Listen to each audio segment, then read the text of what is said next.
Eh bien, bonjour, je m'appelle Nadia Malmi, je suis ingénieure pédagogique à l'Université de Lille. Donc, je travaille dans la faculté de psychologie et de sciences de l'éducation, dans le pôle d'ingénierie pédagogique avec 3 collègues.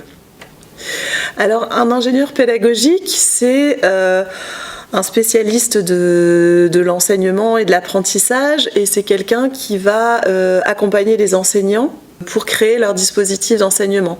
Donc que ce soit un cours, que ce soit une formation à distance, une formation hybride, donc un peu en présence et un peu à distance. Et on accompagne donc les enseignants pour construire leur dispositif d'apprentissage en y ajoutant des outils numériques quand c'est nécessaire et quand c'est pertinent.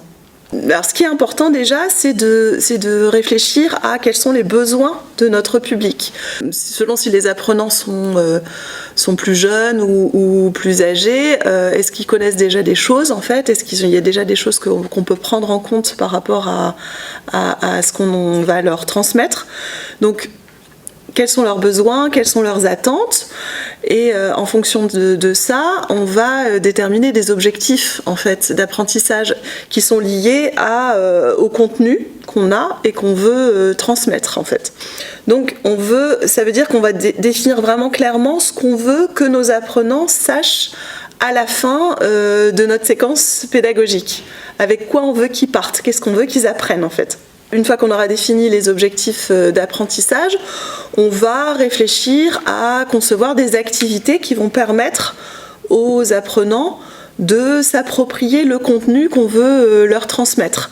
Donc là, on est sur la thématique des enjeux écologiques du textile. Donc qu'est-ce qu'on veut qu'ils sachent par rapport à cette thématique-là, et on va créer des activités qui vont leur permettre du coup de s'engager dans cet apprentissage et d'apprendre. Voilà.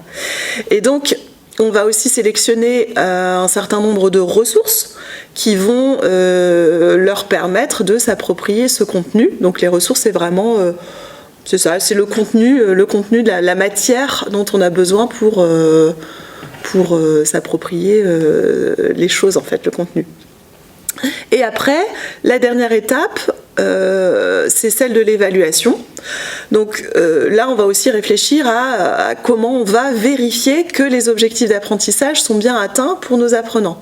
Alors, la question de la sélection des contenus qu'on veut transmettre, enfin les contenus d'apprentissage, elle est assez cruciale. C'est là où on va déterminer quelles sont les ressources qu'on va mettre à disposition de nos étudiants. Alors, nous, on peut être une ressource, hein, l'enseignant est une ressource aussi, mais les ressources, elles peuvent être diverses, hein, ça peut être des petites capsules vidéo, des articles, des bandes dessinées.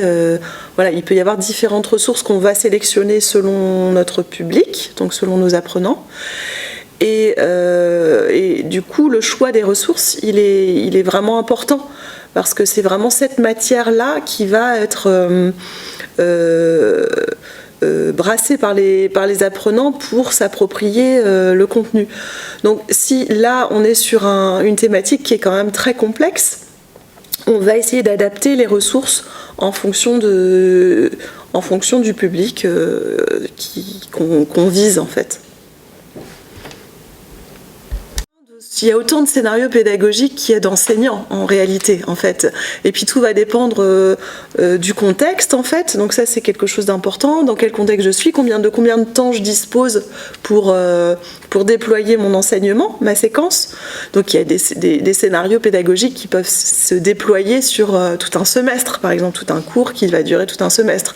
Et puis il y a des scénarios pédagogiques qui peuvent être très courts, juste une toute petite séquence. Et puis en fonction de ce contexte, on va déployer une stratégie, notre stratégie d'enseignement. Donc on va essayer de construire notre séquence pour embarquer nos étudiants pour qu'ils puissent apprendre ce qu'on a prévu, ce qu'on voudrait qu'ils apprennent. La scénarisation pédagogique, c'est aussi l'articulation en fait des différentes séquences d'apprentissage qu'on va proposer à nos apprenants. On parlait tout à l'heure de scénario et de déroulé. Donc on va vraiment faire en sorte que l'ensemble des séquences dans lesquelles on fait passer nos apprenants, elles aient une cohérence en fait pour les embarquer en fait d'un point de départ jusqu'à notre objectif, enfin, les objectifs qu'on a pour eux d'apprentissage, qu'on évaluera à la fin pour vérifier qu'ils sont bien acquis. Alors, à l'intérieur d'une séquence pédagogique, on peut avoir différentes méthodes, en fait, différentes façons d'enseigner et différentes façons d'apprendre, du coup. Ça peut être assez classique, donc une façon un peu transmissive, où c'est l'enseignant qui explique le contenu du cours, et après les étudiants qui travaillent, qui font des exercices sur ce contenu du cours. Et après, on les évalue. Mais on sait quand même que plus les apprenants sont en situation de mise en activité, donc plus ils sont actifs, plus ils vont s'approprier davantage les contenus. Donc l'idée, c'est vraiment que dans notre scénario pédagogique, il peut y avoir des moments où on transmet, où l'enseignant explique des choses, mais les apprenants vont mieux apprendre si c'est eux qui vont chercher les réponses et qui vont chercher eux-mêmes dans le contenu les réponses à des questions. Donc soit des questions qui se posent, soit des questions qu'on leur pose, et c'est ça en fait la mise en activité. Plus on met les étudiants, les apprenants en situation de recherche et en situation d'être actifs dans leur apprentissage, mieux ils vont retenir et mieux ils vont s'approprier les contenus qu'on leur propose. Voilà.